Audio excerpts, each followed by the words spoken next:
These are facts, and both sides, Republicans and Democrats, are ignoring the facts. China, when they downgraded us, said it, and you cannot escape this fact. The growth of government borrowing has largely outpaced overall economic growth and fiscal revenues. It was sad when the Chinese government can see major economic problems for us that Washington continues to ignore. At current interest rates, we pay about $237 billion in interest payments. If interest rates rise by 1%, interest spending will increase by $1.2 trillion. If interest rates return to the norms of the 1980s, the taxpayer will be on the hook for an additional $6.17 trillion.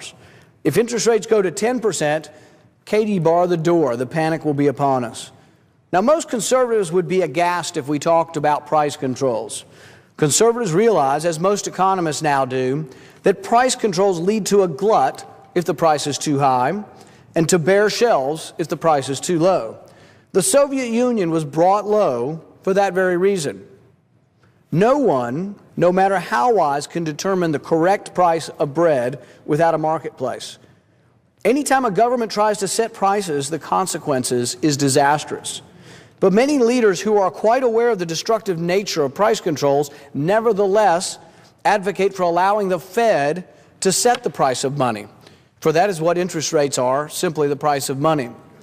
Like any other price, though, if the setting of interest rates, if you set them lower than the market rate of interest, it encourages more use of the money and more economic activity. But if the rates are kept below the market rate, you interrupt the feedback loop that informs producers that they are overproducing. The bubble expands until overproduction has reached such a point that the correction is a catastrophe. That's what happened with the housing bubble. We kept interest rates too low for too long, and the bubble grew and grew and grew, and we're still suffering from that. And what are we doing now? Exactly the same thing. Jim Rickards explains this phenomenon. Market participants and policymakers rely on market prices to make decisions about economic policy. What happens when the price signals upon which policymakers rely are themselves distorted by prior policy manipulation? First, you distort the price signal by market manipulation, but then you rely on that price to guide your policy going forward. This is the blind leading the blind, he says. Politicians have been complacent in letting the Fed manipulate interest rates for many reasons. Many politicians are reticent to get involved in monetary policy. They're worried of being blamed if the economy sours with monetary reforms. Many politicians believe that the economy is better off with the Fed than with the panics that occurred before the Fed. But perhaps the variations in the economy of late indicate just as much instability with the Fed as before the Fed. There's some truth to the fact that big debt and deficit financing, in all likelihood, require a central bank to pay the debt with inflated dollars. And there is some truth to this. John Malden and Jonathan Tepper's new book, Code Red, highlights this very point. In 2011, the Federal Reserve financed about 3/4 of the U.S. deficit. In 2012, it financed over half of it, and in 2013, the Fed will finance most of the deficit. We are on course to finance the entire U.S. debt in 2014. Now, for anyone imagining a day without a Fed, they would have to propose a government that would balance its budgets annually. Without fiscal restraint, you can't ever have monetary restraint. The opposite is where we are now.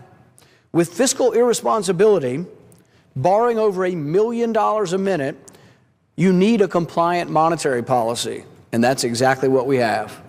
But there are consequences to massive debts and corresponding massive purchases of debt by the Fed. The consequences can be gradual or abrupt.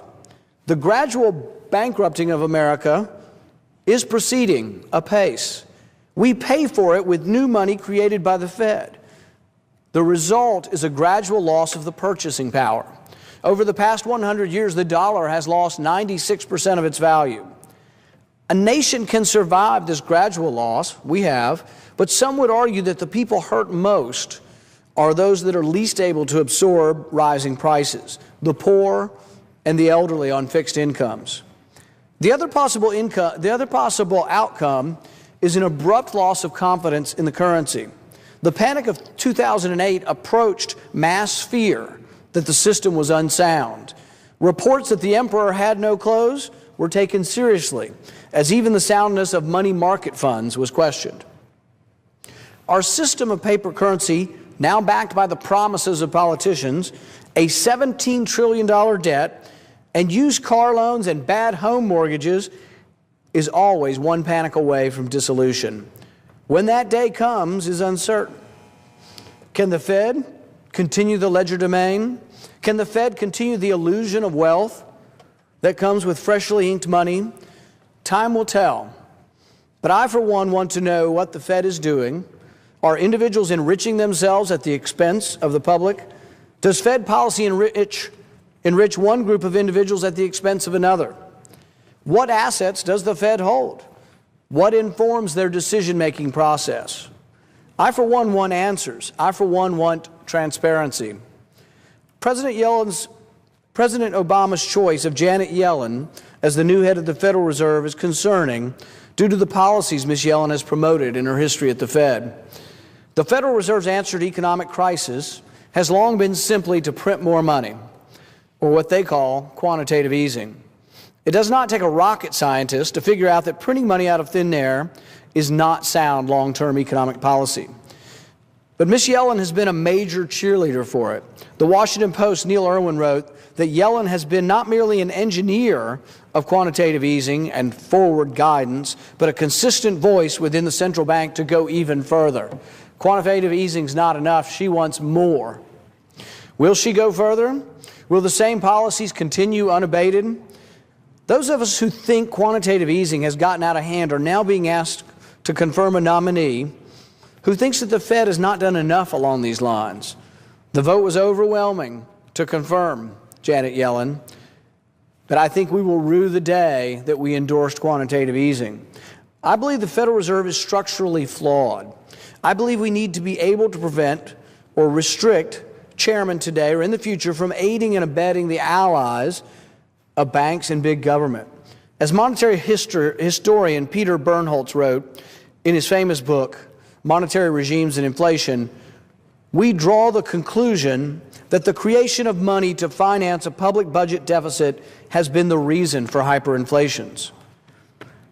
I see nothing in Yellen's past performance at the Fed that would indicate that her policies will be any different than what we see today. In fact, I see evidence that things may well get worse. I've introduced a bipartisan bill called Federal Reserve Transparency Act, known also as Audit the Fed.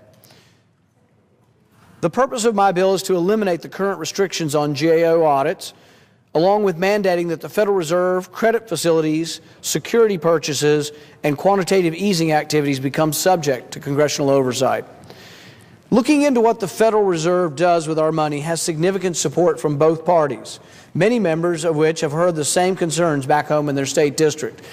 Audit the Fed passed overwhelmingly in the House with 350 votes. Every Republican and 100 Democrats voted for it. The Federal Reserve is one of the most secretive institutions in our history. For decades, the people in charge of the Fed, politicians and various experts, have insisted that such secrecy was integral to its independence and effectiveness. But the results of complete secrecy have been Fed policies that are questionable at the least. This idea that the Federal Reserve is at the root of some of our economic problems is brand new to many Americans, precisely because we're not allowed to know what this powerful institution does behind closed doors, despite the fact that it has a direct impact on our lives. I can see no reason why the American public should not be allowed to see behind the veil of secrecy at the Fed. I will continue to do what I can to part that veil. I will continue to fight for full and persistent audit of the Fed. Audit the Fed passed the House overwhelmingly, but we've been unable to get a vote in the Senate. I will continue to fight for that vote. Today, although I was delayed by the weather, I am here today to oppose Janet Yellen's nomination for two reasons. I believe that she will continue the gradual destruction of the dollar's value, and because I believe the time is now for a full audit of the Fed. Thank you, Mr. President, and I note the absence of a quorum. It's not about mobilizing people, it's about dialing for corporate dollars. These two parties have sold the U.S. government and the American people to the highest bidders.